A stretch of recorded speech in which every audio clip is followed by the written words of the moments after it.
हो बोला की. अनेक वेळा ढकलली.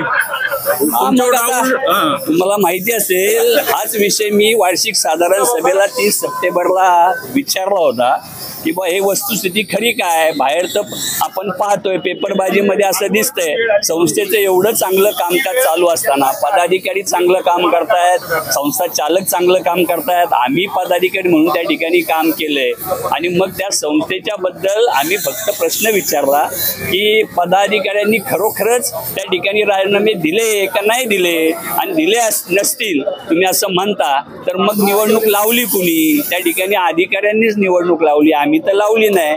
आणि मग ती निवडणूक कॅन्सल करायचं कारण काय. आणि आज तुम्ही त्या ठिकाणी कोर्टाचा काहीतरी चुकीचा निर्णय या ठिकाणी सांगितलाय, त्याचं सुद्धा तुम्हाला उत्तर त्या ठिकाणी मिळणार आहे. वेळ प्रसंगी ज्यांनी राजीनामे दिले आणि ते जर खोटं म्हणत असतील तर त्यांचं सभासदत्व सुद्धा जाऊ शकतं.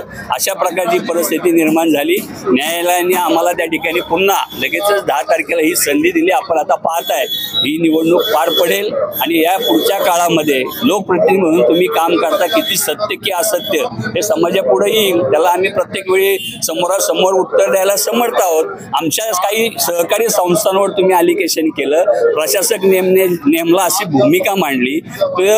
प्रशासक नेमला तुम्ही जरी ऑर्डर काढली असली तरी कोर्टाकडनं किंवा खाली जॉईंटलाच आम्हाला न्याय मिळालेला आहे. पुन्हा आमची संस्था आमच्याच ताब्यात राहिली. प्रशासकाची ऑर्डर रद्द त्या ठिकाणी करण्याचा निर्णय त्या ठिकाणी झालेला आहे. आणि आम्ही इतर संस्था ज्या चालवतो इतक्या पारदर्शक चालवतो. तुम्ही ज्या काही खाजगी संस्था चालवता तिथं आपला काय खाली अंधार आहे तो बघावा, एवढेच आम्हाला या ठिकाणी म्हणायचं आहे. अजूनही काही पुढचे प्रसंग येतील तेव्हा आम्ही खेड तालुका राष्ट्रवादी काँग्रेस शरदचंद्र पवार पक्षाचा मी तालुका अध्यक्ष म्हणून सांगतो, या पुढच्या काळात त्यांना घरी बसवल्याशिवाय राहणार नाही. धन्यवाद. वार्षिक सभा झाली बाजार समितीची, तुमच्यावर खूप टीका केली, दमदाटीची भाषा. मी सुद्धा तुम्ही ऐकली असेल किंवा समाजातही मला खूप प्रतिक्रिया आल्या. जी वस्तुस्थिती आहे तीच मी त्या ठिकाणी विषद केली. मी कुठल्याही प्रकारे त्यांच्यावर काही ॲलिगेशन न करता सुद्धा त्यांनी आमच्यावर कारण नसताना बोट ठेवलं. आम्हीच त्यांना 2004ला आमच्या सातकर गटाने त्यांना निवडून आणलं, हे ते विसरले. आज त्यांच्या आजूबाजूला कोण आहे हे आपल्या सर्वांना माहिती असेल. जे त्यांचे लाभार्थी आहेत त्यांच्याबरोबर ते राहून त्या ठिकाणी कशा पद्धतीने कामकाज करतात.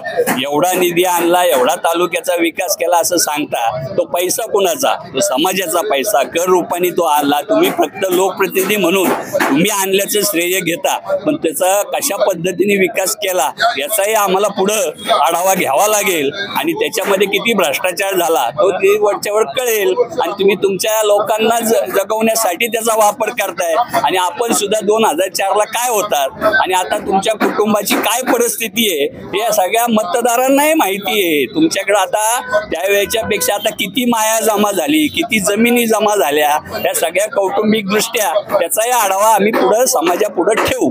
चाकणमधून कंपन्या बाहेर जातात अशा बातम्या आल्या होत्या. हे म्हटले आम्ही गुन्हे दाखल करू, असं करू तसं करू.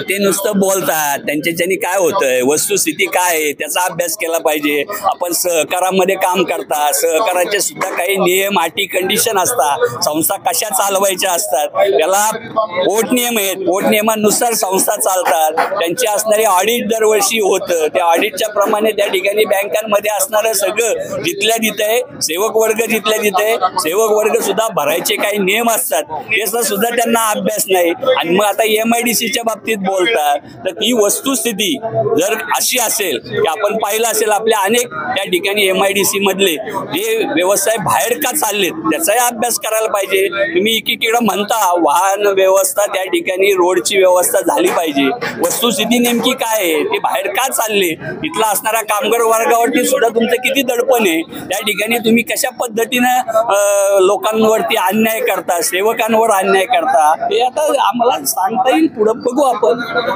आता काही दिवसावरती आता विधानसभेच्या निवडणुका आहेत, तुमची की अशीच पाहायला मिळेल? अगदी आम्ही ते सगळ्यांनी एक ठिकाणी एकत्र येऊन महाविकास आघाडी म्हणून आमच्या बरोबर जे लोक आहेत त्यांनी एक विचारानं त्या ठिकाणी ज्याला मिळेल त्याचं काम करायचं ही भूमिका आम्ही घेतलेली आहे.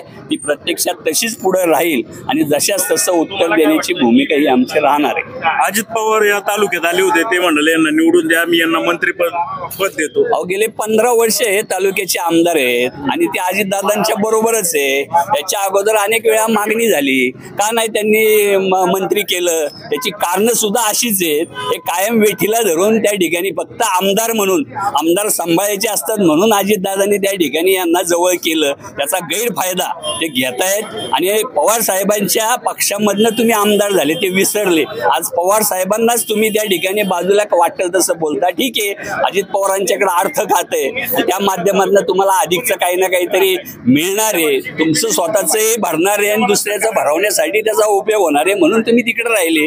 आता लोक पाहतील, लोक देतील त्याचा निर्णय काय द्यायचा आहे तो. तालुक्यात काय परिस्थिती कशी आहे? तालुक्यात परिस्थिती काय, आता मी काय वेगळी सांगायची. तुम्ही सगळीकडे फिरत असाल, आढावा घेत असाल आणि आढावा घेतल्यानंतर वस्तुस्थिती काय आहे ते आजही असं म्हणतात, सगळे एका बाजूला आणि मी एकटा एका बाजूला. त्यांच्यात आता मीपणा संचारलाय. मी दिलीप मोहिते मला म्हणतात, तर आम्ही त्याचं उत्तर त्या ठिकाणी आमच्या पत्रकार परिषद दिले. आम्ही या गावचे पाटील आहे, आम्हीच तुम्हाला डोक्यावर घेतलं आणि ही जनता खेडची जी आहे ती किती लोकांना डोक्यावर घेतील, त्याचा जर आमपणा वाढला तर त्याला कसं डोक्याखाली घेते, पायाखाली घेते हे आपण सर्वांनी पाहिले. आता यांनी आपला स्वतःचा जे खड्डा तयार केलेला आहे त्या खड्ड्यात त्यांचं निश्चित त्या ठिकाणी हे होईल. नवरात्र आहेत आणि भस्मासुराला गाळायचं सगळ्या आमच्या महाविकास आघाडीने ठरवलेलं आहे. आज काय होईल? आज काय सरळ सरळ आहे ना, हे काय दिसतंय तुम्हाला चित्र. जे काय ते ॲलिगेशन करत होते, ज्याला सभापती करायचा तोच गेला, त्याला जर करायचा होता तो कसा जाईल, तो तुमचा जर होता तर तो तुमच्यापासून बाजूला का झाला. तुम्ही ज्याला करायला निघाले, तुम्हाला पैसेवाले लोक पाहिजेत, तुमचं आणि तुमच्या बगल बच्च्यांचं चाललं पाहिजे, तेवढ्यासाठी तुम्ही त्याला बाजूला केलं. त्याची परिस्थिती नाही, तो काय पैसे देऊ शकत नाही म्हणून त्याला तुम्ही सभापती करणार नाही, तो म्हणून तो बाजूला गेला आणि तो आता आमच्या सगळ्यांच्या बरोबर जर एकत्र आहे तर त्याचं वेगळं आता तुम्हाला रिझल्ट कळेल, त्याच्यावर समजेल काय दूध का दूध, पाणी का पाणी कळेल.